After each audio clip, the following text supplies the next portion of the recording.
Perkenalkan, nama saya Ranati Purwonegoro, absen 1 dari kelas 10-10. Saya anggota kelompok 4. Perkenalkan, nama saya Adam Imtiasa Pramono, nomor absen 02 dari kelas X10. Perkenalkan, nama saya Asril Prasetya, nomor absen 9 dari kelas 10-10. Perkenalkan, nama saya Dina Nurul Hasanah, absen 14 dari kelompok 4 kelas 10-10.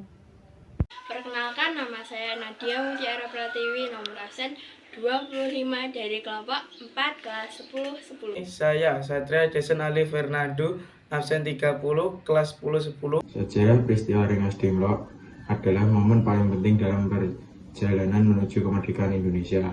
Peristiwa Rengas Dengklok diawali dari penculikan Soekarno, persiapan dan proses pelaksanaan proklamasi kemerdekaan di rumah Bung Karno hingga puncaknya perjuangan, yaitu pengumuman proklamasi kemerdekaan Indonesia.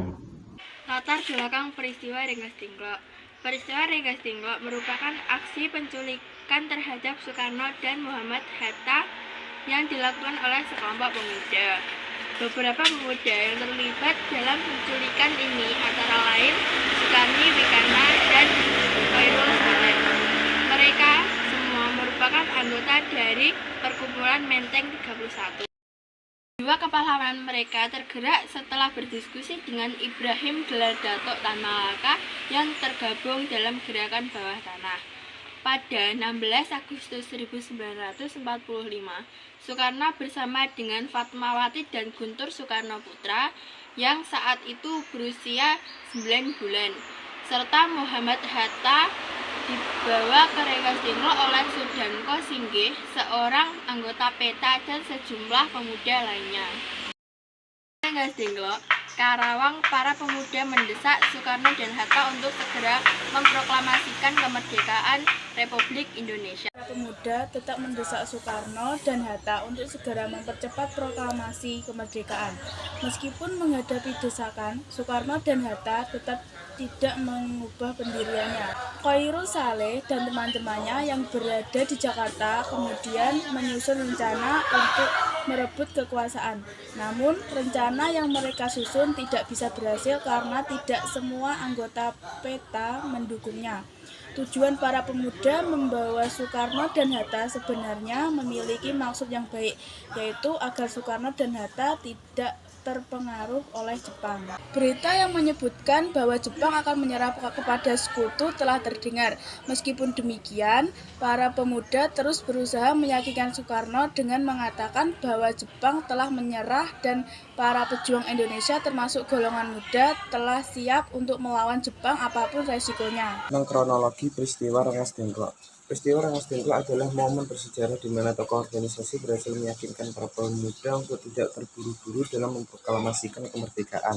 Sebelumnya, Bung Karno dan Bung Hatta merencanakan bahwa proklamasi kemerdekaan Republik Indonesia akan diumumkan pada Jumat 17 Agustus di lapangan Ikada atau di rumah Bung Karno di Jalan Pegangsaan Timur nomor 56. Namun, akhirnya diputuskan untuk membacakan proklamasi di rumah Bung Karno. Keputusan ini diambil karena ada pengumuman acara lain di lapangan Ikada dan tentara Jepang berjaga-jaga untuk mencegah potensi kericuan di sana, termasuk saat pembacaan naskah proklamasi. Oleh karena itu, rumah Bung Karno menjadi lokasi yang lebih aman dan sesuai. Sebelumnya, Bung Karno dan Bung Hatta bersama-sama menyusun teks proklamasi di Rengas Dengklok. Teks tersebut disusun di rumah seorang Tionghoa, yaitu Jiao Kieseong.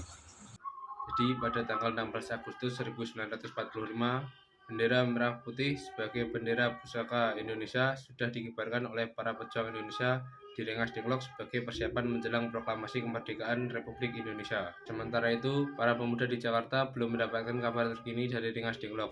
Yusuf Kunto dikirim untuk berunding dengan para pemuda di Jakarta, tetapi ia hanya berhasil bertemu dengan Wikana dan Mr. Ahmad Subarjo.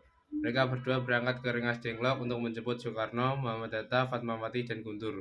Sesampainya di Rengas Dengklok, Bung Karno dan Bung Hatta mengajak Bung Karno dan Bung Hatta untuk segera kembali ke Jakarta guna membacakan proklamasi kemerdekaan Republik Indonesia. Pembacaan proklamasi tersebut kemudian dilakukan di Jalan Pegangsaan Timur nomor 56, yaitu di rumah Bung Karno pada tengah malam tanggal 16 Agustus. Rombongan dari Rengas Dengklok tiba di Jakarta untuk melanjutkan peristiwa penting berikutnya. Pada 17 Agustus 1945, acara pembacaan proklamasi dimulai di kediaman Soekarno, yaitu di Jalan Pegangsaan Timur nomor 56 pukul 10. Soekarno membacakan teks proklamasi dengan pidato singkat dan tidak menggunakan naskah tertulis. Acara ini dihadiri oleh beberapa tokoh penting seperti Suwirjo Wilopo, Gafar Pringgodija, Tabrani, dan Trimurti. Setelah pidato singkat dan pembacaan teks proklamasi kemerdekaan Republik Indonesia oleh Soekarno selesai, bendera merah putih yang dijahit oleh Fatmawati mulai dikibarkan. Sambutan juga disampaikan oleh Suwirjo yang saat itu menjabat sebagai Wakil Wali Kota Jakarta, serta sambutan dari Mowardi selaku pemimpin barisan pelopor. Bendera pusaka yang dikibarkan pada saat itu kini disimpan di Museum Tugu Monumen Nasional. Bendera merah putih tersebut tetap menjadi bendera bangsa Indonesia hingga saat ini untuk mewakili semangat dan kemerdekaan negara Indonesia. Peristiwa ini menjadi tonggak sejarah yang mengukuhkan kemerdekaan Republik Indonesia, sebuah momen bersejarah yang diabadikan dan dirayakan setiap tahun pada tanggal 17 Agustus.